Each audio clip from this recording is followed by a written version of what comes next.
Hello friends, आपका फिर से एक बार COM academy by Sunny sir channel पे स्वागत है। 5 क्वेश्चन हमारे पिछले वीडियो में हो गए थे। हमारा 6th क्वेश्चन ये है, आइए इसको सॉल्व करते हैं। एन की ए गिवन है, डी गिवन है, एस एन गिवन है और एन और ए एन की वैल्यू निकालनी। बहुत सिंपल सा क्वेश्चन है।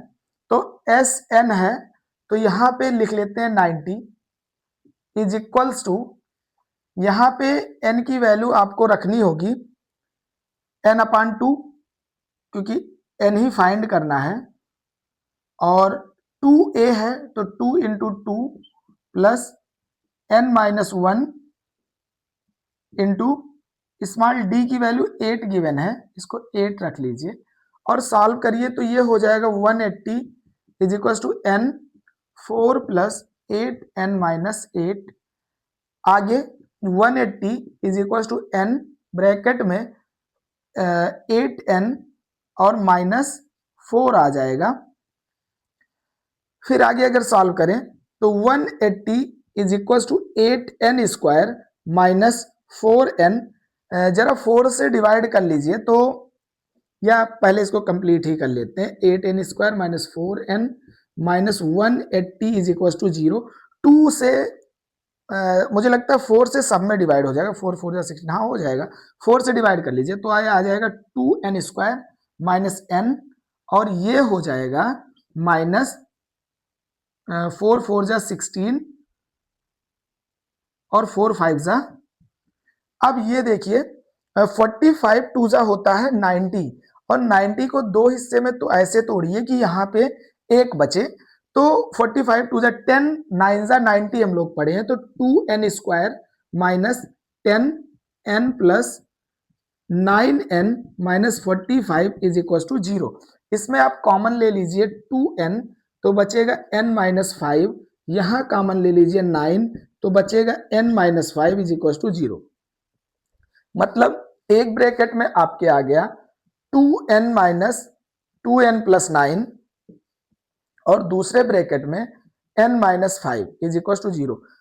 अगर किसी भी दो वैल्यू का मल्टीप्लाई 0 है तो या तो ये 0 है या ये 0 है। तो अगर 2n plus 9 is equal to 0 है तो n इज इक्वल टू -9/2। ये नहीं हो सकता है, मतलब कोई टर्म की वैल्यू माइनस में थोड़े हो सकती है, तो इसको कह सकते हैं नॉट पॉसिबल। तो ये नहीं लेंगे। अगला है, अगर n-5 इज इक्वल टू 0 है तो n की वैल्यू आ जाएगी 5। तो यही हमारा वैलिड है, तो इसी n के सहारे आगे बढ़ेंगे। तो हमारा पूछा है an इज इक्वल टू, मतलब तो an is equal to a plus n-1 into D. तो a यहां समझिए a5 है तो हमें a5 की वैल्यू फाइंड करनी है और a की वैल्यू 2 है प्लस 5-1 और d की वैल्यू 8 है। तो 2 प्लस 4 इंटू 8 तो ये आ जाएगा 4 8 जा 32 और 2 34। a5 की वैल्यू आ जाएगी 34। ये हमारा हो गया क्वेश्चन नंबर 6। अगर 6 हो गया, हमारा अगला क्वेश्चन ये है कि an गिवन है, a गिवन है, sn गिवन है, n और d की वैल्यू बतानी है। तो आइए, जो गिवन है an, तो an इज इक्वल टू होता है a plus n-1 into D. an की वैल्यू 62 है, a 8 है, n तो पता नहीं है हमें और d भी नहीं गिवन है। कोई बात नहीं, इधर लाके इसको सब्ट्रैक्ट कर लीजिए तो 62 minus 8 is equal to n-1 into D. तो ये आ जाएगा 454 is equal to n-1 into D. इसको एक क्वेश्चन नंबर 1 बना लीजिए। अभी हो सकता है क्योंकि इसके आगे फिर अभी करेंगे तो कहीं ना कहीं हो सकता है इसका यूज हो जाए। अगला है SN. SN is equals to होता है n/2 2a plus n-1 into D. तो एसएन की वैल्यू है 210 is equals to n/2 2a, यहाँ a है ना, a की वैल्यू 8 रख लीजिए और प्लस ये देखिए n-1 इंटू डी सीधे सीधे गिवन है। तो क्यों ना हम n-1 इंटू डी की जगह यहाँ 54 रख लें सीधे। अगर आप 54 यहाँ पे रख लेंगे तो देखिए आपका क्वेश्चन बहुत इजीली सॉल्व हो जाएगा। ये इधर आएगा तो 420 is equal to small n, ये हो जाएगा 16 प्लस 54, तो 420 इज इक्वल टू 70n, तो n की वैल्यू आ जाएगी 420 अपॉन 70, तो 6, n की वैल्यू कितनी आ गई, 6 आ गई। तो अगर n की वैल्यू 6 आ जाए तो एक में इसकी वैल्यू रख लीजिए, putting the value of n in equation 1। इसमें एक आपको नया तरीका सॉल्व करने का मिल रहा होगा। बहुत सारे बच्चे होंगे एन डी लिख लेंगे, माइनस डी लिख के इसका उसी में पूरा लोट पोट लेंगे, मतलब हालत खराब कर लेंगे। तो इसको थोड़ा सा प्रैक्टिस से यही चीजें थोड़ी इजी हो जाती हैं। तो देखिए एन इज इक्वल टू 6 है, तो इसमें रख लीजिए 54 is equal to N minus 1 into D है, तो 54 इज इक्वल टू एन की वैल्यू तो 6 माइनस 1 इंटू डी, तो ये आ गया हमारा 5, तो 54 upon 5 is equal to D, यही हमारा आंसर हो जाएगा। डी इज इक्वल टू 5 10 जा 50 और 5 8 जा 40, तो डी की वैल्यू 10.8 आंसर हो जाएगा हमारा। ये क्वेश्चन है, क्वेश्चन नंबर ए टू सी का जो पार्ट है, 8th पार्ट, एन है, डी है, एस एन है। हाँ एक चीज और आप लोगों को बताना था, कभी कभी हम जब लिखते हैं तो आपको थोड़ी बहुत परछाई दिखाई देती होगी अगल बगल, तो ऐसा है भैया, दिन भर के भाग दौड़ से तो फुर्सत मिलती नहीं है। हम भी पढ़ाते हैं कहीं कहीं, तो एक डिग्री कॉलेज में भी पढ़ाते हैं, तो शाम को फुर्सत मिलती है, तो थोड़ा बहुत इतना हाई फाई अभी सेटअप नहीं बन पाया है, इसलिए कभी कभी साइड से या कहीं से आपको थोड़ी बहुत परछाई दिखाई देती होगी, वो हम ही है, कोई हमारा भूत नहीं है, तो डरने की बात नहीं है, उसको थोड़ा सा एडजस्ट कर लीजिएगा और पढ़िए बस मन लगा के। तो S N is equal to A N है, is equal to A plus N minus 1 into D. Formula लिखते ही आपको काफी कुछ दिखने लगेगा। ए एन 4 है, इज इक्वल टू ए नहीं पता है, एन नहीं पता है, माइनस 1 डी की वैल्यू 2 है, ठीक। 4 is equal to A plus 2n minus 2 इधर ले आइए, 6 is equal to A plus 2n, equation number 1। Same ऐसे दूसरा जरा सॉल्व करिए, S N is equal to N by 2, 2a plus N minus 1 into D, तो n की value निकालनी ही है, 2 है, a की वैल्यू नहीं पता है, तो 3 इंटू ए क्यों लिखे, 2a ही लिख दें, प्लस n माइनस 1 कितनी है, n ऐसे ही रहेगा माइनस 1, d की वैल्यू क्या है, 2 है। वही सिचुएशन लगभग यहाँ भी आएंगे, एस एन की वैल्यू माइनस 14 है, इसको इधर ले आते हैं तो minus 28 is equal to N, और ये हो गया 2a प्लस 2n माइनस 1। यहां से a प्लस 2n हमें मिल भी सकता है, चाहे तो इसकी वैल्यू लिख सकते हैं। देखिए इसको आप ऐसे लिख लीजिए, 2a को a प्लस a 2a हो गया प्लस n माइनस 1 इंटू 2 लिख लीजिए, तो a प्लस 2n, देखिए इसको अगर ओपन करें तो n है, a है प्लस a है प्लस 2n है और माइनस 2 है, तो ये इतना जो दिख रहा है a प्लस 2n, इसकी जगह अभी वैल्यू रख लेंगे, तो minus 28 is equal to minus 28 is equal to N A plus a plus 2n की जगह रख लीजिए 6, यहां से इक्वेशन नंबर 1 से, और यहां पे आ जाएगा माइनस 2। अब अगर यहां से सॉल्व करें तो minus 28 is equal to N A plus 4, इसको जरा देखिए, तो यहां से आप n की वैल्यू फाइंड कर लीजिए, तो n इज इक्वल टू आ जाएगा माइनस 28 अपॉन ए प्लस 4। यहां जब n की वैल्यू आपको फाइंड हो जाए तो इसको इक्वेशन 1 में या रख लीजिए, जैसे हमारा इक्वेशन है कि A N is equal to, हम लोग जानते हैं कि A N is equal to A plus N minus one into D, और ए एन की वैल्यू कितनी है 4 है, तो यहाँ 4 रख लीजिए। ए की वैल्यू कितनी है नहीं पता है, यही तो फाइंड करना है, प्लस एन की वैल्यू आपने फाइंड कर रखी है कि N minus one into two रख लेंगे, तो ये हमारा आ रहा है आगे चल के, ये यहाँ पे वैसे हमने ऑलरेडी फाइंड भी कर लिया है, 6 is equal to A plus 2n, ये जो है यहाँ पे गिवन भी है, और यहीं से आप n की वैल्यू रख लीजिए। जैसे ही आप n की वैल्यू रखेंगे, तो थोड़ा सा बोर्ड छोटा पड़ रहा है, इधर आप लोग नोट कर ली हो तो हम थोड़ा सा इरेज करना चाहेंगे, थोड़ा इधर इरेज कर दे रहे हैं। चलिए, आपने नोट तो कर ही लिया होगा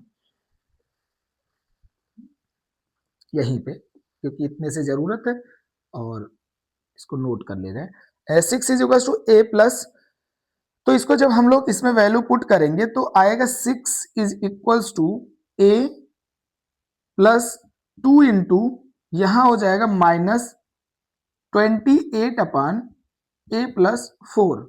इसको सॉल्व करिए तो 6 इज इक्वल टू ए, इसको जैसे ही आप सॉल्व करेंगे तो इसका एलसीएम लेंगे तो आ जाएगा ए इंटू ए प्लस 4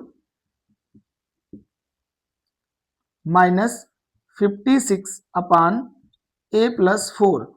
इसको जब पूरी तरह से सॉल्व करेंगे तो यहां आएगा 6 ए प्लस 4 इज इक्वल्स टू, इधर है ए स्क्वायर प्लस 4a माइनस 56।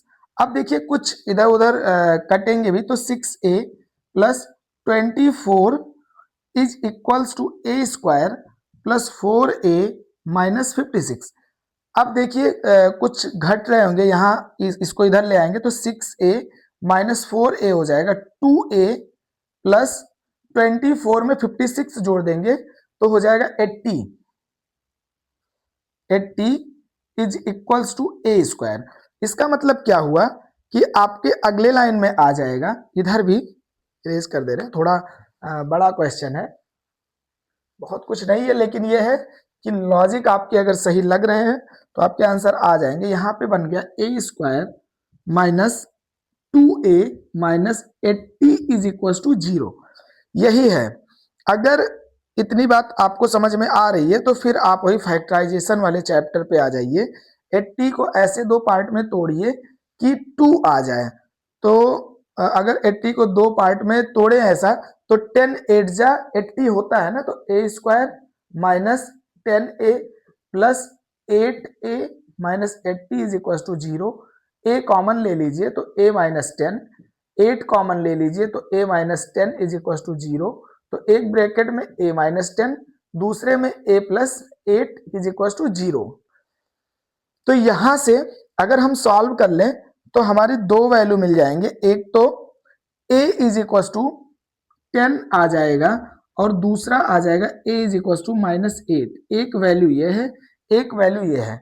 अगर ये वैल्यू हम लेते हैं, अब देखिए दो कंडीशन आपके बनेंगे, एक a की वैल्यू इसमें रखिए, अगर 10 रख लें तो n कितना आएगा इसको देखिए, तो 6 is equal to a plus 2n है, तो 6 is equal to 10 plus 2n, इधर लाएंगे तो minus 4 is equal to 2n, तो n की वैल्यू कितनी आ जाएगी माइनस 2।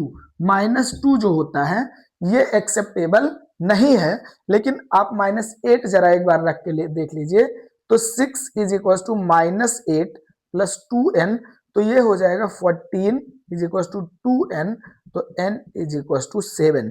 ये एक्सेप्टेबल है, यही हमारा आंसर हो जाएगा। इसको एक बार बैक करके फिर से वीडियो देख लीजिएगा। दो क्वेश्चन मेरे और बच रहे हैं, उसको फटाफट वो भी करवा दे रहे हैं। हमारा 9th और 10th दो क्वेश्चन और बचा है, इसको भी सॉल्व करते हैं। 9 नंबर हमारा क्वेश्चन है कि a इज इक्वल टू 3, ये छोटे छोटे क्वेश्चन है। तो आइए देखिए, s is equal to n by 2 2a plus n minus 1 into small D.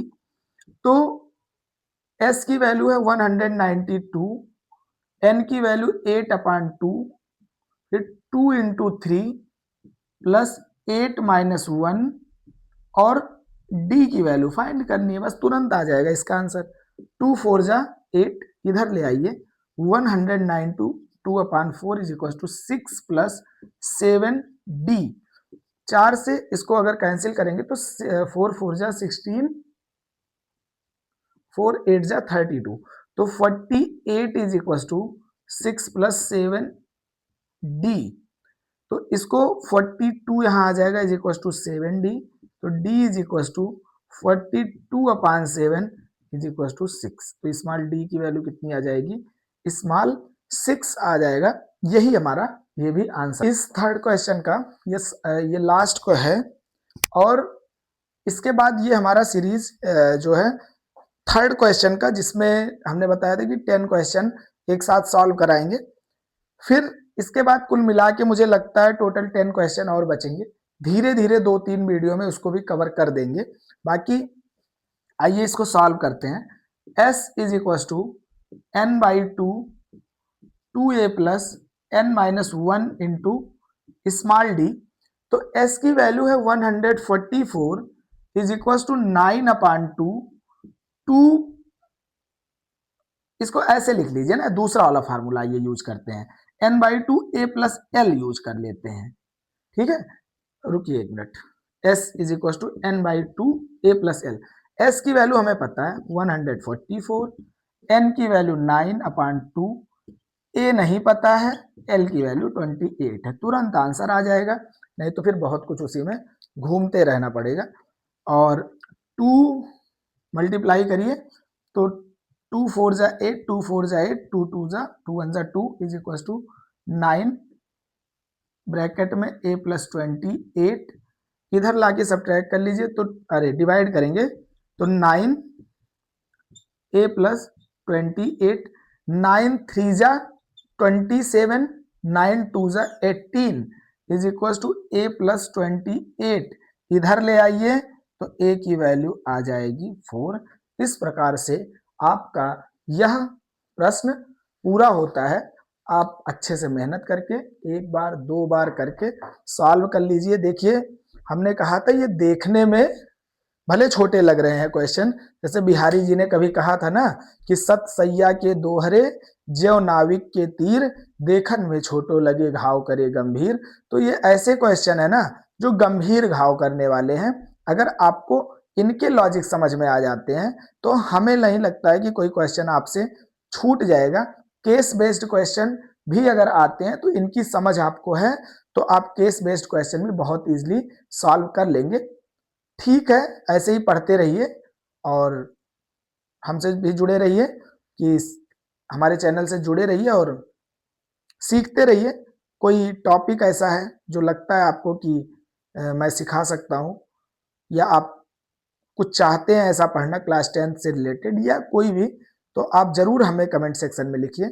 हम पूरी कोशिश करेंगे कि आपको अच्छे से अच्छे तरीके से प्रोवाइड कराया जाए कंटेंट। और हमारे कंटेंट में बहुत ज़्यादा शोर शराबा हल्ला आपको नहीं मिलेगा, लेकिन ये है कि क्वेश्चन के सॉल्यूशन मिलेंगे और क्लियर कट मिलेंगे। कुछ हाँ नहीं आता है तो आप बिल्कुल बताइएगा। रही बात छोटी छोटी बातों को थोड़ा सा आपको इग्नोर करना होगा।